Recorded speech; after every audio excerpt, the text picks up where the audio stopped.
नमस्कार दोस्तों, आप सभी को हार्दिक अभिनंदन करता हूं मैं अपने यूट्यूब चैनल पर। दोस्तों, आज हम लोग बात करेंगे ट्रेवलिंग अलाउंस। ट्रेवलिंग अलाउंस ईसीसीएस से संबंधित है। ईसीसीएस में पहले जो है कि जवानों को ट्रेवलिंग अलाउंस नहीं दिया जाता था। जब आप एक शहर से दूसरे शहर जाते हैं, मानिए आपका घर बंगाल में है, आपको दिल्ली जाना है अपने इलाज कराने के लिए। बंगाल शहर में आपको इलाज कराने का, उस बीमारी का कोई प्रावधान नहीं है, तब तो आपको दिल्ली जाना पड़ेगा। दिल्ली जाइएगा तो उसके लिए आप ट्रेन से जाइएगा और उसके साथ में आपका पास एक अटेंडर होगा। तो इसके लिए इसी चीज ने एक नया प्रावधान दिया है कि अब जवानों को भी ये फैसिलिटी दिया जाएगा।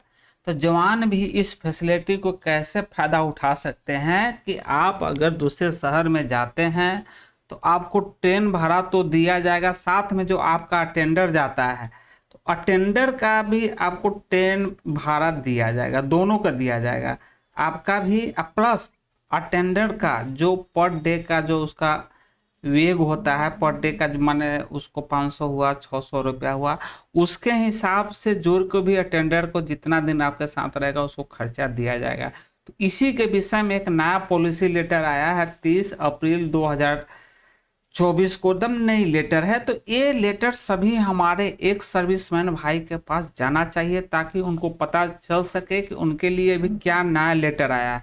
चूंकि वो तो उनका पैसा बहुत खर्चा हो जाता है, कुछ हद तक इससे उनको मदद मिलेगा, क्योंकि इसी चीज ऐसी फैसिलिटी है जो कुछ कहा नहीं जा सकता है। मिला जुला के ठीक है, बाकी सरकार ने क्या किया तो आप लोग सब समझ रहे हैं, लेकिन सब इसमें सुधार हो रहा है और सुधार होने के बाद ये लेटर आया है। तो इसके विषय में हम लोग बात करते हैं। तो चलिए कैसे शुरू करते हैं। तो ये देखिए यहाँ पर लिखा हुआ है travelling allowance referral minute of OICCCS पोलोनी क्लिनिक फलना फलना 2 अप्रैल 4 station headquarter cell Danapur cantt, letter number इतना इतना इतना, डेटेड 25 अप्रैल 2024। इसमें क्या क्या बताया गया है और आपको कैसे कैसे फायदा उठाना है इसके विषय में बात करते हैं। यहाँ पर लिखा हुआ है स्पष्ट रूप से ट्रेवलिंग अलाउंस। आप देख सकते हैं यहाँ पर स्पष्ट रूप से लिखा हुआ travelling allowance for journey undertaken for medical treatment both way is admissible to ECHS beneficiary for treatment in another city if such a treatment is not available in the same city and referral is advised by ECHS medical officer specialist. Amount admissible will be limited rail fare in title classes as applicable at the time of retirement by shortest main route in actual expenditure which ever less। इसमें कहा गया है कि आपके retirement के समय आप AC 3 tyre के लिए कैपेबल थे या AC 2 टायर के लिए कैपेबल थे, जिस भी आप कैटेगरी के हैं, ज़्यादातर AC 2 और 3 टायर ही इसमें आता है। तो जिस टाइम का आप कैटेगरी थे आपको आने और जाने का दोनों का खर्चा दिया जाएगा। इसमें स्पष्ट रूप से लिखा हुआ है जो शॉर्टेस्ट रूट होगा उसके अनुसार से आपको खर्चा दिया जाएगा।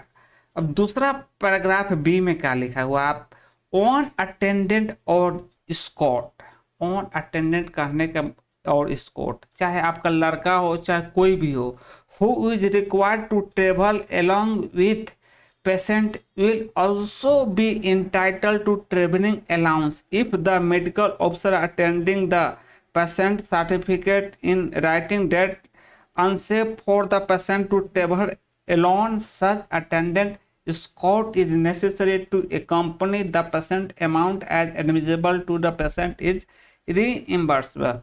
कहने का मतलब है कि अगर मेडिकल ऑफिसर इसी चीज को बताता है कि पेशेंट अकेले वहां पर नहीं जा सकता है, पेशेंट अकेले जाएगा तो उसको जान के लिए खतरा है, वो अगर वैसा वो बताता है तब आपको एक अटेंडेंट का भी खर्चा दिया जाएगा, उसका आने का भी खर्चा दिया जाएगा, उसको जाने का भी खर्चा दिया जाएगा, प्लस वो जितना दिन रहता है आपके साथ उसके हिसाब से उसको 300 वेग हुआ या 500 वेग हुआ पर डे के अनुसार उसको पेमेंट भी दिया जाएगा। तो ये 2 चीज सुधार हुआ है। इस सुधार के विषय में सारे एक सर्विसमैन भाई को, हमारे जितने जवान एनसीओ जेसीओ सवान हैं, उनको पता चलना चाहिए, क्योंकि उनको नहीं पता होने के कारण वो इस बात का फायदा नहीं उठा पाते हैं, और इसका फायदा बड़े बड़े लोग, पढ़े लिखे लोग ही उठा पाते हैं। चाहे आप इसी चीज काउंटर पर जाइएगा तो बोलेगा कि क्लेम लागू ही नहीं है। तो इस चलते आप ये वीडियो अपने मोबाइल में भी सेव करके रख लीजिएगा। अगर वो बताते हैं कि लागू नहीं है तो वो वीडियो दिखाइएगा, तब आपको बात जाके सुनेंगे। तो चलिए दोस्तों, इसके लिए अब आगे क्या क्या रिक्वायरमेंट डॉक्यूमेंट का होता है उसके विषय में हम लोग बात करते हैं। लिखा हुआ है, the claim for reimbursement of travelling expenses will be submitted to the officer in charge clinic with following documents.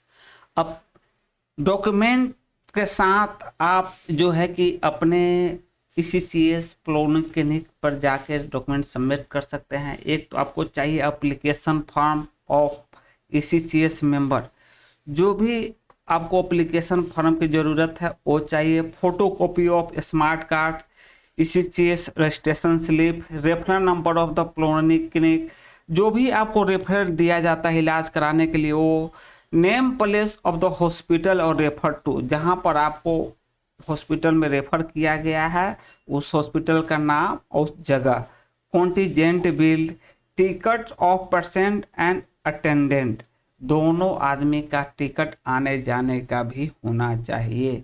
तब जाके आपका कॉन्टीजेंट बिल को सबमिट किया जाएगा और आपको पैसा दिया जाएगा। तो दोस्तों, ये था एक सैनिक वेलफेयर के विषय में बातें जो मैंने आपको बताया। दोस्तों, हम आशा करता हूँ कि वीडियो आपके फायदे के लिए है। इस वीडियो को हर एक सैनिक भाई के पास पहुँचाना है, और वीडियो को लाइक और शेयर जरूर करना है, ताकि जिनको नहीं पता है वो जान सके। और जाते जाते सब्सक्राइब करके ही जाना, क्योंकि आप एक सब्सक्राइब से मेरा मोटिवेशन होता है, मेरे को मोटिव मिलता है कि मैं और वीडियो आपके लिए बनाऊं और वेलफेयर संबंधित बनाऊं, ताकि सभी हमारे सैनिक भाइयों के जो एक सर्विसमैन भाई हैं उनको ज़्यादा से ज़्यादा लाभ मिल सके। आप लोगों का बहुत बहुत धन्यवाद। कृपया वीडियो को शेयर जरूर करना। आपको शेयर करने से आपको कोई पैसा नहीं लगता है, आपको सब्सक्राइब करने से आपका कोई पैसा नहीं लगता है, लेकिन मेरे को एक मोटिव जरूर मिलता है। तो बहुत बहुत इस सब के लिए आपको धन्यवाद।